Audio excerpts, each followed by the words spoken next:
You ask Tiger to solve. This deals with linear equations with one unknown. The final result is y equals 5. Let's solve it step by step. Group all constants on the right side of the equation. Subtract 25 from both sides. Group like terms.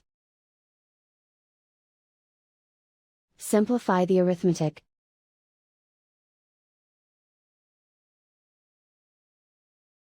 Isolate the y. Divide both sides by -5. Cancel out the negatives. Simplify the fraction. Cancel out the negatives. Find the greatest common factor of the numerator and denominator. Factor out and cancel the greatest common factor. And so the final result is y equals 5.